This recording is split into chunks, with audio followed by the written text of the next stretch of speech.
Gonadotropic hormone. Gonadotropic hormones ये भी तादाद में 2 हार्मोन्स होते हैं जो कि इंटीरियर पिट्यूटरी ग्लैंड से खारिज होते हैं। पिट्यूटरी ग्लैंड के इंटीरियर लोब से, इंटीरियर पोर्शन से 2 किस्म के गोनाडोट्रोपिक हार्मोन्स रिलीज होते हैं। और वो 2 गोनाडोट्रोपिक हार्मोन्स कौन कौन से हैं? एक है फॉलिकल स्टिमुलेटिंग हार्मोन और दूसरा है ल्यूटिनाइजिंग हार्मोन। इन दोनों को फॉलिकल स्टिमुलेटिंग हार्मोन और ल्यूटिनाइजिंग हार्मोन, इन दोनों को एक नाम दिया जाता है जो कि गोनाडोट्रोपिक हार्मोन कहलाता है। फॉलिकल स्टिमुलेटिंग हार्मोन को शॉर्ट फॉर्म में FSH लिखा जाता है और ल्यूटिनाइजिंग हार्मोन को LH करके लिखा जाता है। फॉलिकल स्टिमुलेटिंग हार्मोन एक ग्लाइकोप्रोटीन है, यानी ग्लूकोज और प्रोटीन से, ग्लाइकोजन या फिर ग्लूकोज भी आप कह सकते हो। ग्लूकोज कॉन्जुगेटेड मॉलिक्यूल है, यानी 2 मुख्तलिफ मॉलिक्यूल से मिलकर बना हुआ होता है।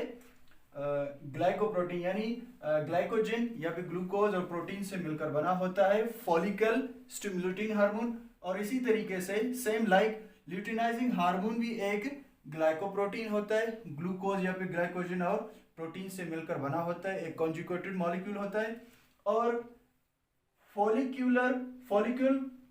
Follicle stimulating hormone, luteinizing hormone दोनों के 2 सब यूनिट्स होते हैं, यानी फॉलिकल स्टिमुलेटिंग हार्मोन के भी 2 सब यूनिट होते हैं, ल्यूटिनाइजिंग हार्मोन के भी 2 सब यूनिट होते हैं। फॉलिकल स्टिमुलेटिंग हार्मोन का जो पहला सब यूनिट है वो अल्फा सब यूनिट कहलाता है, जिसको यूं करके A करके लिखा जाता है, शो किया जाता है। Alpha subunit follicle stimulating hormone का alpha subunit 89 amino acids पर मुश्तमिल होता है।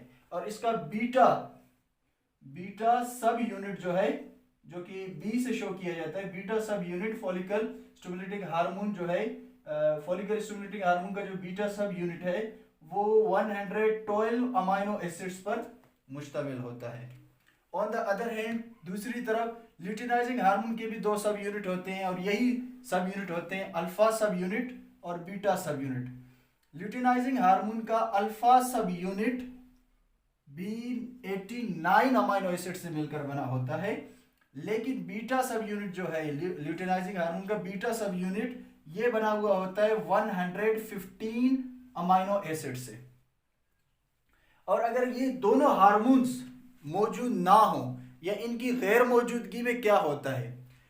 In absence of these both hormones, इन दोनों हार्मोन्स की गैर मौजूदगी में the ovaries are remain inactive. क्या रहते हैं? इनएक्टिव रहते हैं। यानी कि इन दोनों हार्मोन्स की गैर मौजूदगी में जो ओवरीज हैं, फीमेल की जो ओवरीज हैं, वो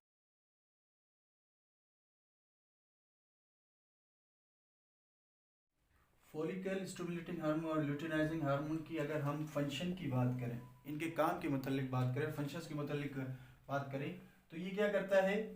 फॉलिकल स्टिमुलेटिंग जो हार्मोन है वो ओवरियन जो फॉलिकल सेल्स होते हैं, यानी ओवरीज में जो फॉलिकल सेल्स होते हैं, उनकी डेवलपमेंट को कंट्रोल करता है, उनकी प्रोडक्शन को कंट्रोल करता है। On the other hand testis में ये स्पर्म सेल्स की प्रोडक्शन को कंट्रोल करता है। Follicle stimulating hormone ovarian cell की प्रोडक्शन कंट्रोल करता है, उनके डेवलपमेंट कंट्रोल करता है, और टेस्टिस में स्पर्म सेल्स की प्रोडक्शन को, पैदावार को कंट्रोल करता है। और टेस्टिस में स्पर्म सेल्स के बनने के अमल को हम कहते हैं स्पर्मेटोजेनेसिस। और on the other hand luteinizing hormone की अगर फंक्शन की बात करें तो ये क्या करता है? ये एवोल्यूशन को कंट्रोल करता है।